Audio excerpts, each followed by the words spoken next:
رحمن ساعدني يا رحمن اشرح صدري قرآن املأ قلبي قرآن واسق حياتي قرآن رحمن رحمن ساعدني يا رحمن اشرح صدري قرآن املأ قلبي قرآن واسق حياتي قرآن لله لله يهفو آمالي لله ولحفظ كتاب الله من أول بسم الله للختم وللرضوان.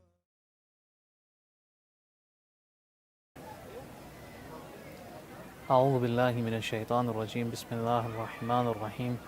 الحمد والثناء لله رب العالمين، ثم الصلاة والسلام على سيدنا ونبينا وحبيب قلوبنا أبي القاسم محمد.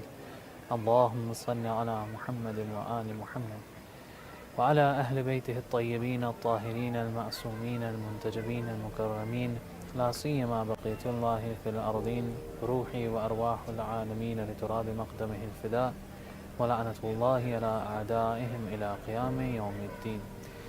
Insha'Allah, all your ibadats, all your ta'ats, and especially your sawm and your fasts are accepted in this month. And my salams to the dear brothers and sisters, the viewers who are watching this from the holy city of Qom, from the shrine of Bibi Ma'sooma.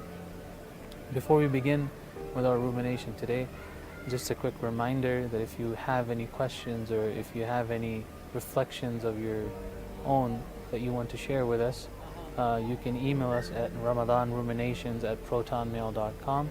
Inshallah, if any of you, even if you have a specific part of the dua that you particularly like for yourself, or if you felt that you connected more to that dua, please do share with us again at RAMADHANRUMINATIONS@protonmail.com.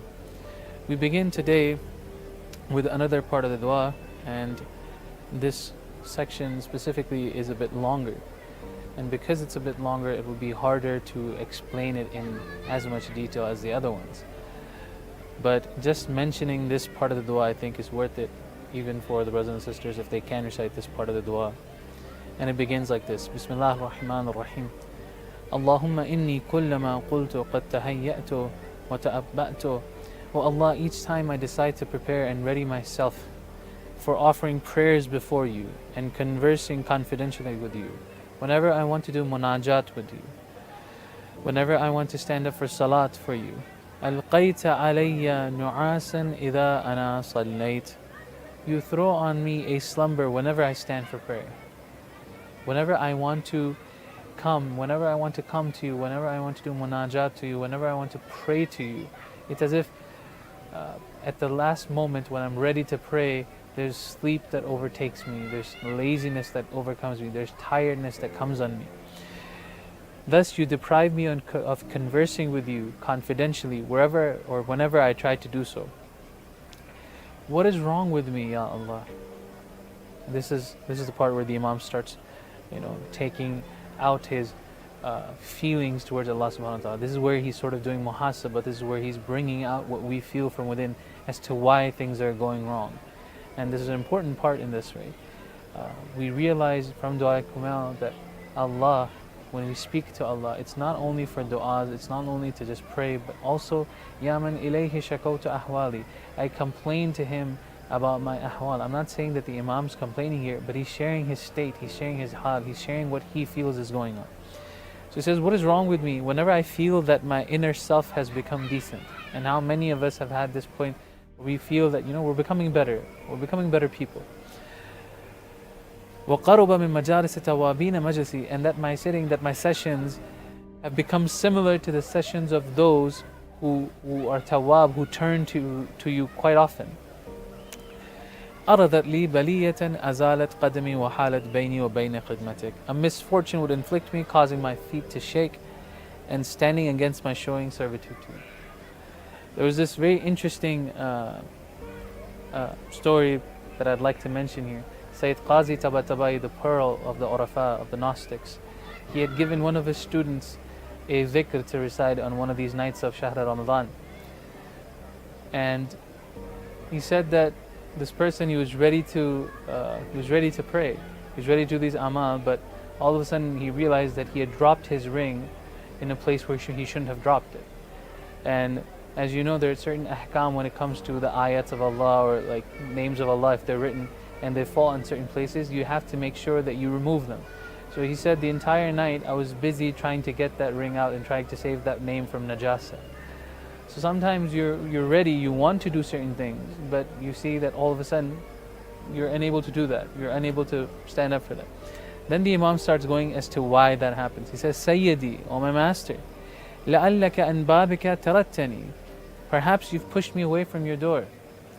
وَأَنْ خِدْمَتِكَ, and from your service you've dismissed me, you've sort of pushed me away. Why? Why is this the case? Why is it that you've pushed me away? أو لعلك رأيتني مستخفا بحقك فأقصيتني. Perhaps you've noticed that I belittled the duties, I took it very lightly, that you have made incumbent about me, and you thus set me aside. For all intensive purposes, there are many different levels of ibadah.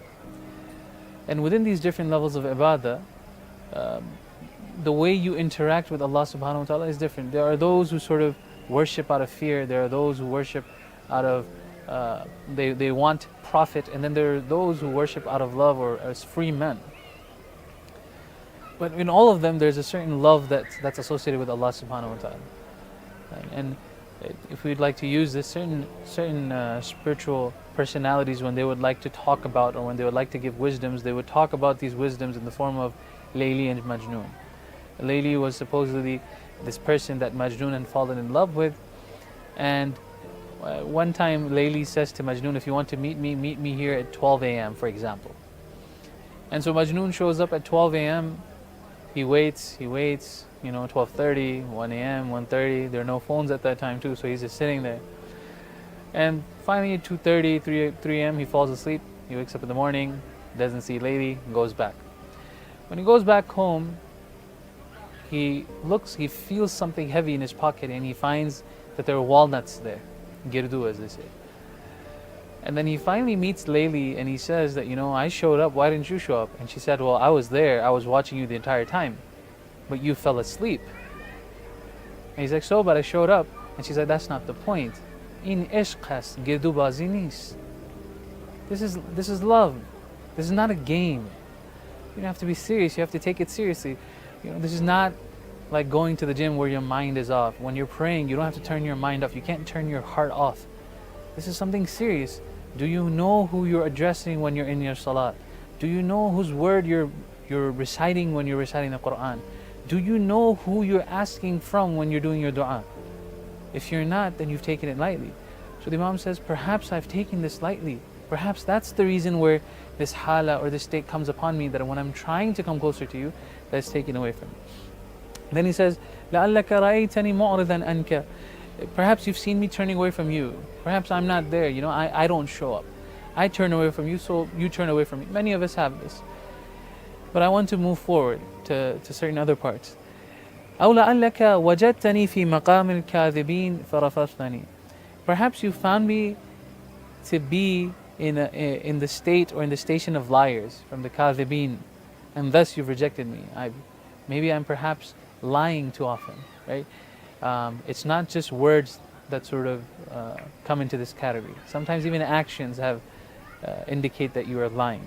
But again, that's a different discussion for a different time. This point though, لَعَلَّكَ رَأَيْتَنِي غَيْرَ شَاكِرٍ لِنَعْمَائِكَ فَحَرَمْتَنِي or فَحَرَمْتَنِي.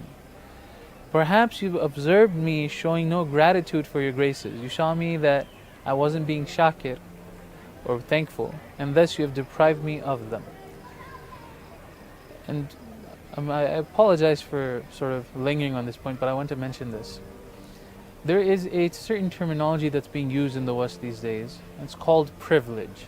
Right? In Western circles, you'll hear this. They'll call this white privilege. And the definition of privilege is that you have a certain set of benefits that you haven't necessarily earned.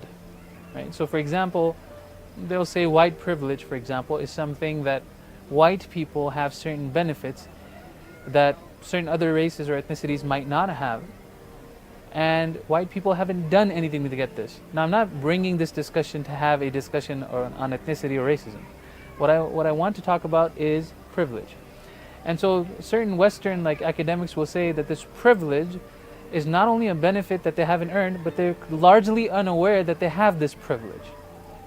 Why am I saying this? I'm saying this because of this. The existential privilege that you and I share, the idea that we've been given wujud, and we have done nothing to earn that existence. Allah has given that existence to us, is in itself enough to be thankful for the rest of our lives. There's nothing that you and I can say that I did X, Y, Z, that's why I deserve to be here. No. The mere existential privilege that we show, that we exist, and we yet didn't do anything to deserve that. We didn't do anything to deserve that. Allah out of His fadl, Allah out of His generosity, Allah out of His rahmah gave us that.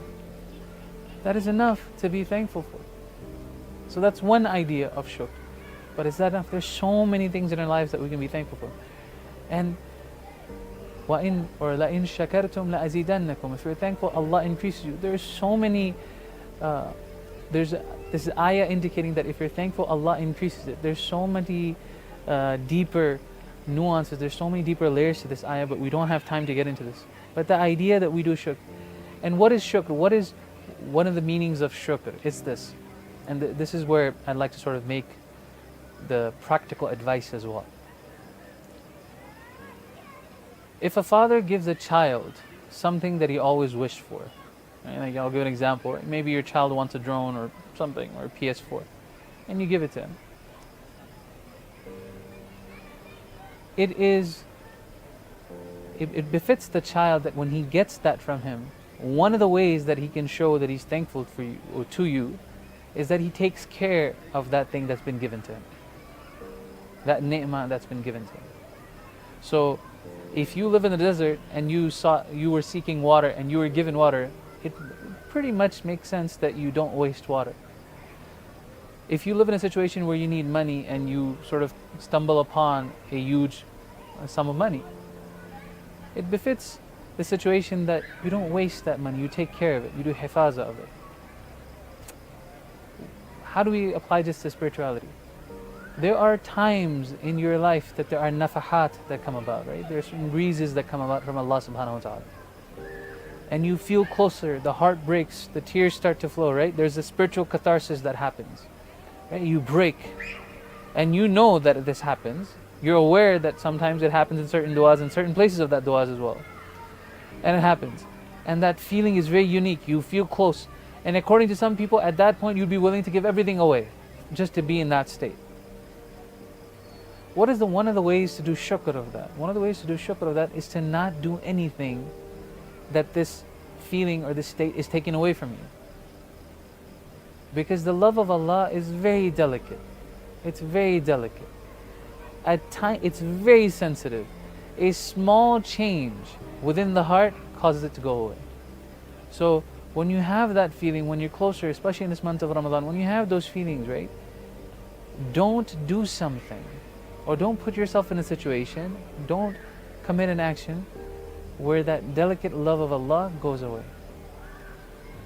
So inshallah, we ask Allah subhanahu wa ta'ala, practically, that we're able to be one of the shakireen, that we're thankful for all the ni'mats that He's given us, the existential privilege that we have, the rahmah, that we exist, And again, if time were to allow, I'd say this, right? Even thanking Him would require things. So we ask Allah that we're amongst those who are shakireen. And secondly, we are self-aware. We have this self-vigilance and self-awareness that when we have those states, when we are closer to Allah subhanahu wa ta'ala, especially in this holy month of Ramadan, we don't put ourselves in situations or we don't commit actions that we're not able to safeguard that heart of ours. Wassalamu alaikum wa rahmatullahi wa barakatuh.